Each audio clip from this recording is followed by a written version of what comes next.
Selamat pagi. Saya akan menjawab untuk soal asesmen tengah semester manajemen pergudangan. Ada dua soal yang diberikan. Soal pertama sebagai berikut. PT Translok adalah perusahaan penyedia jasa pergudangan yang menyimpan berbagai barang konsumen, di mana saat ini perusahaan memiliki proyek untuk menyimpan 10 jenis barang spare part dengan satu customer perusahaan X. Luas gudang yang disewakan sebesar 5.000 meter persegi dengan sistem penyimpanan menggunakan rak palet. Permasalahan utamanya, selama 3 bulan terakhir terdapat beberapa kendala operasional, seperti penataan rak yang tidak sesuai dengan frekuensi pengambilan barang, fast atau slow moving tercampur, jalur forklift sering terhalang oleh palet sementara, penyimpanan secara random, dan beberapa barang fast moving ditempatkan jauh dari receiving area. Dampaknya, waktu picking meningkat 35%. Terjadi antrian pekerjaan dan resiko kecelakaan. Kesalahan pengambilan barang meningkat 18% dan lead time outbound menjadi lebih lama. Jenis barang yang diangkut ada 10 item dari A sampai J dengan jumlah barang dan harga setiap unit yang sudah tertera pada soal. Terdapat 5 ruangan yang diperlukan dalam aktivitas di gudang, yaitu ruangan receiving, storage, sortation, ruang packaging, dan ruang shipping. Ukuran setiap ruangan, pergerakan muatan barang yang diangkut maupun biaya dapat kita asumsikan sendiri. Manajemen meminta solusi penataan ulang tata letak fasilitas gudang dan sistem penyimpanan agar dapat satu, meningkatkan efisiensi waktu operasional picking, packing, dan put away, mengurangi tingkat kesalahan pengambilan barang, serta meningkatkan utilisasi ruang gudang secara optimal. Pembahasan soal nomor 1 mengenai rekomendasi penataan tata letak dengan metode Delft. Saya sudah merunning menggunakan metode Delft. Di sini ada 5 ruangan yang diperlukan untuk aktivitas gudang seperti yang disebutkan di soal, dengan total luas gudang 5.000 meter persegi. Dan hasilnya adalah seperti yang ada di gambar. Jadi bentuknya E-shape, Bapak Ibu. Analisanya sebagai berikut. Dari Delft analisis yang sudah kita running, layout gudang hasil dari 500 iterasi yang sudah dilakukan. Jumlah barang dan biaya yang kita masukkan itu akan mempengaruhi hasil layout gudang. Facility representation menggunakan flexible bay, sehingga pemilik gudang bisa merubah layout gudang apabila ada penambahan area atau perubahan jumlah barang. Pemanfaatan ruang menjadi maksimal, dan gudang dapat beradaptasi dengan pertumbuhan perusahaan. Rekomendasi layout gudang berbentuk E-shape. Fungsinya adalah memudahkan arus barang dari receiving sampai shipping, karena langsung ya dari 1 sampai 5. Memudahkan picking dengan memisahkan produk serupa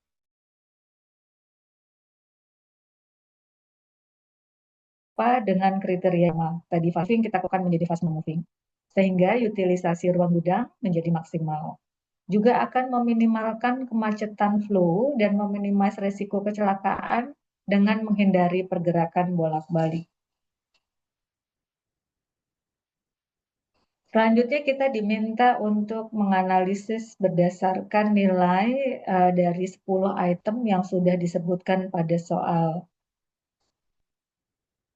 Analisa yang kita gunakan adalah analisis ABC atau nilai persediaan berdasarkan Pareto ya. Di sini dari 10 item dari A sampai G itu setelah kita running dari jumlah barang, harga setiap unit, nilai total tahunan, nilai kontribusi, dan selanjutnya kita dapat nilai kumulatifnya terbagi menjadi 3 kategori, yaitu kategori A, B, dan C.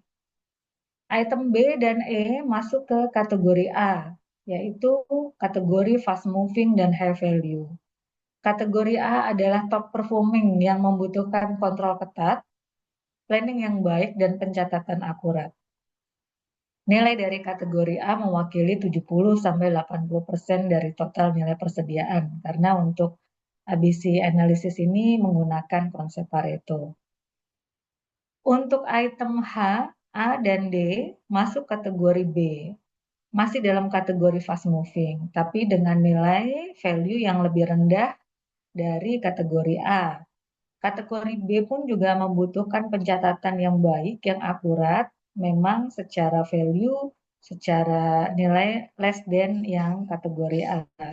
Nilai dari kategori B mewakili 15-20% dari total nilai persediaan. Sedangkan item J, C, I, F, dan G masuk kategori C atau slow moving dan low value. Kategori C membutuhkan kontrol yang paling simpel dan kita bisa melakukan penataan ulang sebelum barang habis. Nah, tadi kita diminta untuk memberikan layout dengan memisahkan produk fast moving dan slow moving juga sehingga memudahkan picking, tidak ada risiko kecelakaan, dan lead time-nya juga berjalan dengan lebih cepat gitu ya. Jadi tadi sesuai dengan analisa ABC yang sudah kita lakukan, kita sudah menemukan mana-mana saja item yang masuk kategori fast moving dan mana-mana saja item yang masuk kategori slow moving. Di sini untuk yang fast moving, saya letakkan di dekat pintu keluar untuk memudahkan akses barang itu cepat keluar. Jadi karena pergerakannya itu fast, jadi dia berada di dekat dengan pintu keluar, yaitu barang B dan E, masuk ke kategori fast moving. Yang masuk ke kategori B itu masih ada di area sekitar di area kategori A, yaitu di item H, item A, dan item D. Dengan jumlah yang sudah disebutkan sebelumnya, kita bagi menghasilkan gambar layout seperti ini. Untuk yang slow moving, yaitu di J, C, I, G, dan C, itu kita letakkan di paling jauh ya, paling jauh dari pintu keluar, karena memang barangnya itu slow moving.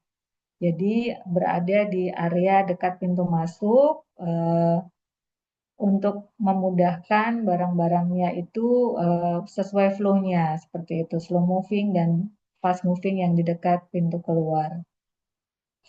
Untuk menghindari adanya hambatan di forklift atau palet, ada satu ruangan yang memang dikhususkan untuk penempatan palet atau forklift sehingga flow-nya tidak terhalang. Nah, layout yang tadi kita terapkan itu bentuknya U atau U-shape ya, dengan metode ABC, justifikasinya sebagai berikut. Efisiensi alur kerja, jadi pergerakan barang menjadi lancar dan tidak rumit dari penerimaan hingga pengiriman. Optimalisasi ruang dan kapasitas, memisahkan area untuk jenis barang slow moving, fast moving, dan fast moving high value yang ada di kategori A. Waktu picking menjadi lebih efisien pastinya dan tidak ada kesalahan pengambilan barang. Keamanan dan keselamatan. Jadi di situ kita mematuhi semua regulasi keselamatan kerja yang berlaku, meminimalisasi risiko kecelakaan kerja dengan flow yang teratur. Kepuasan pelanggan. Mempercepat waktu pengiriman pesanan yang akurat dan tepat waktu dengan meletakkan jenis barang fast moving dekat dengan area pintu keluar. Aksesibilitas. Adanya lorong yang cukup lebar untuk aktivitas picking di dalam gudang dan ada tempat meletakkan equipment sehingga tidak terhalang palet atau forklift dalam aktivitas picking. Jadi bentuk gudang I untuk yang kita running menggunakan Delft dan bentuk gudang U dari dengan ABC analisis seperti itu untuk menjawab soal yang nomor 1. Soal yang nomor 2, PTX adalah perusahaan logistik 3PL yang banyak masalah terkait integrity stock issue. Di antaranya, nomor satu, banyaknya produk yang rusak dan hilang di gudang. Kedua, rasio perputaran yang rendah menunjukkan stok berlebih sehingga jumlah produk yang mendekati kadaluarsa meningkat dan berpotensi tidak dapat terjual. Strategi atau kebijakan apa yang sebaiknya dilakukan perusahaan dalam melakukan pengendalian persediaan untuk mengatasi permasalahan tersebut? Jangan lupa sertakan referensinya. Menjawab yang soal pertama, banyaknya produk yang rusak dan hilang di gudang. Langkah-langkah preventifnya adalah melakukan stok opnan dan audit secara rutin untuk faktor keamanan ya. Pelatihan karyawan mengenai cara menangani, menyimpan, dan mengemas produk dengan benar untuk mencegah kerusakan fisik. Kita pastikan tata letak dan pencahayaan di gudang itu baik. Menggunakan sistem manajemen IMS dan WMS, menganalisa data penyebab kerusakan untuk dilakukan pencegahan ke depan, dan adanya strategi kontrol akurasi gudang. Tadi untuk faktor keamanan, yang bisa kita lakukan penempatan berdasarkan di area yang mudah dilihat, pemasangan CCTV, penempatan security di area tertentu, dan akses terbatas untuk memasuki area tertentu.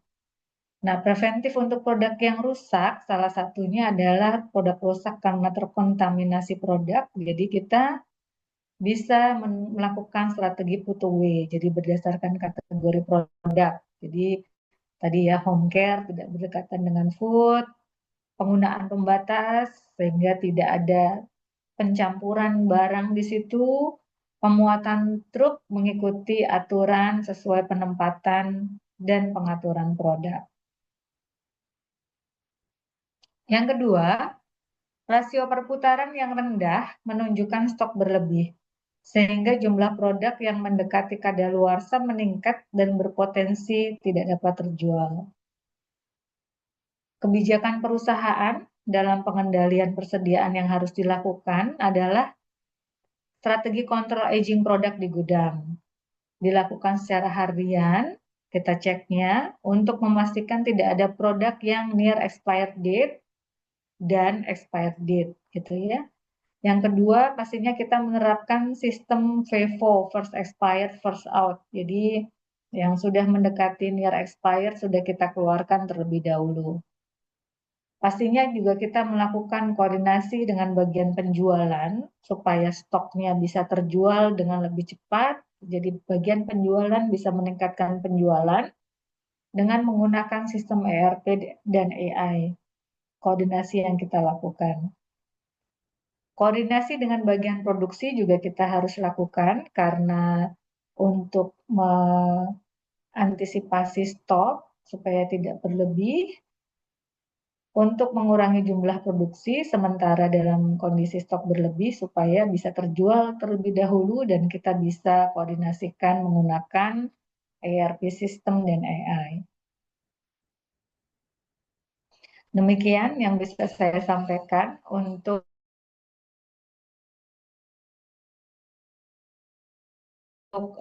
assessment-nya.